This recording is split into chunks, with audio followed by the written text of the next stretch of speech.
So guys we are finally back with another video of Blue Lock और इस वाली video में हम लोग चैप्टर नंबर 287 के स्पॉइलर को कवर करने वाले हैं। तो जैसा कि अपन सभी को पता था कि लास्ट चैप्टर में रिन एंड काइजर का जो कॉम्बिनेशन अटैक था वो रोक दिया गया था, लेकिन हमें ये नहीं पता था कि वो बॉल किधर जाके गिरी है। तो वो ही हमें इस वाले स्पॉयलर्स में देखने को मिलता है। स्पॉइलर की बात करने से पहले अपन इस चैप्टर के नाम के बारे में बात करते हैं, जो कि होने वाला है यू वर देयर। और ये चीज़ मैं इसलिए आपको बता रहा हूँ क्योंकि हमें लास्ट में एक सब्स्टिट्यूशन देखने को मिलेगा और उस सब्स्टिट्यूशन की वजह से ही इस चैप्टर का नाम ये रखा गया है। और वो जानने के लिए आपको ये वीडियो पूरी एंड तक देखनी होगी। So without wasting any time सीधे चलते हैं स्पॉइलर की ओर। तो जैसे कि हम सभी को पता है कि लास्ट चैप्टर में काइजर का जो शॉट था वो चार्ल्स के द्वारा रोक दिया गया था एंड तभी वो बॉल जान तेत्सु के पास जाके रुक जाती है, जिसके वजह से वो लोग एक काउंटर अटैक प्लान करते हैं। लेकिन इसागी को पता था कि उनका जो अटैक है वो बेयरली स्टॉप हुआ है एंड हो सकता है कि अगर उसके पास दोबारा बॉल आए तो वो चार्ल्स के डिफेंस को इजीली क्रॉस कर जाए। तो जैसे ही पीएक्सजी की तरफ से काउंटर अटैक बनता है, बॉल जाती है सीडो के पास। अब आप सभी को पता है कि सीडो कितना ज्यादा खतरनाक प्लेयर है। वो अपनी स्किल दिखा ही रहा होता है, लेकिन तभी उस पे 3 डिफेंडर चार्ज कर जाते हैं, जिसमें से रहता है अपना राइची, हियोरी एंड कियोरा, जो कि अपना ट्रिपल कॉम्बिनेशन अटैक करके सीडो को रोकने की कोशिश करते हैं। लेकिन हमें एक ऐसा प्ले देखने को मिलता है सीडो की तरफ से जो कि हमने कभी भी नहीं सोचा था। अब आप सभी को पता है कि सीडो कितना ज़्यादा सेल्फिश प्लेयर है, लेकिन वो बैक हील पास करता है वो भी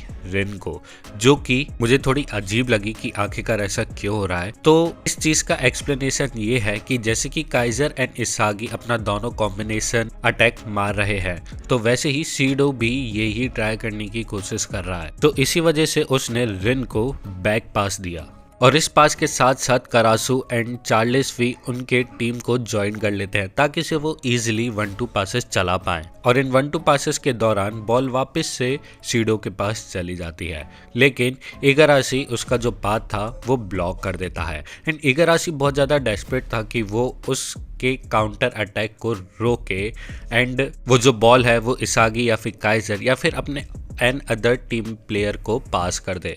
लेकिन सीडो ऐसा बिल्कुल भी नहीं होने देता, क्योंकि उनके बीच का जो स्किल लेवल्स है वो काफ़ी ज़्यादा डिफरेंस है, क्योंकि जो इगाराशी है उसका जो स्किल लेवल है वो कम है सीडो से। तो इसी वजह से सीडो उसको पास कर देता है। लेकिन इगाराशी इतना ज़्यादा डेस्परेट था उसको रोकने के लिए, तो जब सीडो उसको क्रॉस कर देता है तो वो पीछे से उसका शोल्डर को पकड़ने की कोशिश करता है, लेकिन जब तक बॉल रिन को पास हो चुकी थी। लेकिन रिन को ब्लॉक कर दिया जाता है तुरंत ही, क्योंकि वहां पे इसागी एंड काइजर पहुंच चुके थे। और फिर उसके बाद हमें रिन के पांव से ही रिबाउंड देखने को मिलता है, जो कि गोल किक में बदल जाता है। बोले तो जब बॉल लाइन को क्रॉस करी थी तो लास्ट टच रिन का लगा था। तो जैसे ही इसागी एंड काइजर रिन को रोक देते हैं, तो वैसे ही इसागी रिन को बोलता है कि मुझे पता है कि तुम क्या ट्राई करने की कोशिश कर रहे हो एंड मुझे तुम्हारा एंड सीडो का जो स्ट्रगल है उसको देखने में काफ़ी ज़्यादा मज़ा आ रहा है।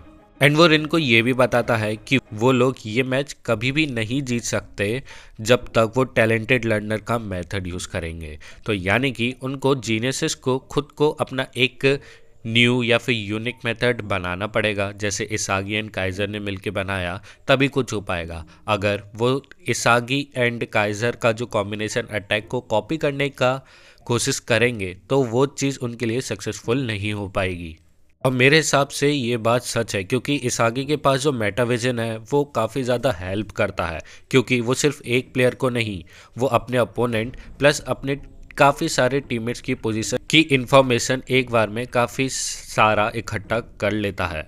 तभी हमें देखने को मिलता है कि जो मैच है वो स्टॉप कर दिया जाता है, जिधर हमें इगाराशी को, बोले तो जिस बंदे ने सीडो का कंधा पकड़ा था पीछे से, उसको येलो कार्ड मिल जाता है। और ये चीज़ देख के नोआ डिसाइड कर लेता है कि अब ये टाइम आ गया है उसको सब्स्टिट्यूट करने का, लेकिन इगाराशी मना करता है एंड वो बोलता है कि प्लीज़ मेरे को खेलने दो। मैं आपको बता दूं कि इगागुरी एंड इगाराशी दोनों सेम प्लेयर हैं। इगाराशी उसका रियल नेम है एंड इगागुरी हम लोग उसको बुलाते हैं। अब इगागुरी का जो सब्स्टिट्यूशन था उसकी एक्सप्लेनेशन नोआ ये देता है कि अब हर एक प्लेयर को पता है कि उसका मलेशिया कैसे काम करता है।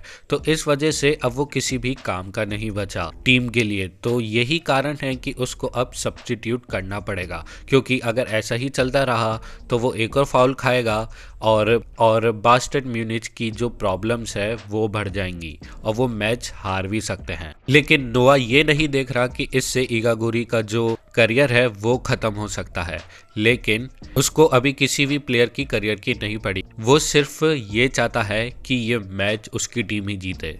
तो इससे तो ये क्लियर हो गया कि हमें इगागुरी का जो सब्स्टिट्यूशन है वो देखने को मिलेगा।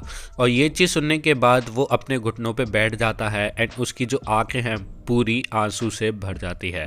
तभी उसके पीछे से इसागी आता है और उसके सर पे हाथ रख के बोलता है कि वो काफ़ी ज़्यादा खुश है एंड काफ़ी ज़्यादा अच्छा फील कर रहा है क्योंकि वो वहाँ पे मौजूद है। एंड वो इगागुरी को ये भी बोलता है कि उसी की वजह से हम लोग आज यहाँ पर पहुँचे हैं, अदरवाइज़ हम लोग यहाँ तक नहीं आ पाते।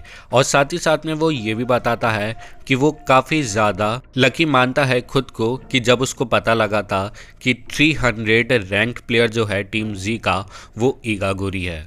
और ये चीज़ सुनने के बाद इगागुरी के जो आंसू थे जो आंखों में थे वो बहने लग जाते हैं।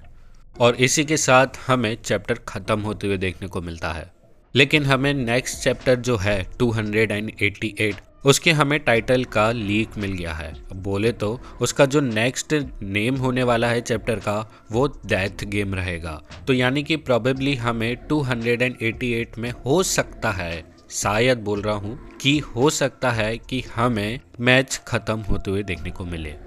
बट उस चीज़ का तो मैं कुछ नहीं कह सकता। हो सकता है कि अब कुछ और नई चीज़ आ जाए जो कि किसी ने भी सोची नहीं होगी, बट वो सारी चीज़ें तो हमें नेक्स्ट चैप्टर में ही पता लगेगा। तो अगर आप सभी को ये स्पॉइलर वाली वीडियो पसंद आई so please don't forget to like and subscribe और अपने दोस्तों के साथ शेयर ज़रूर करना।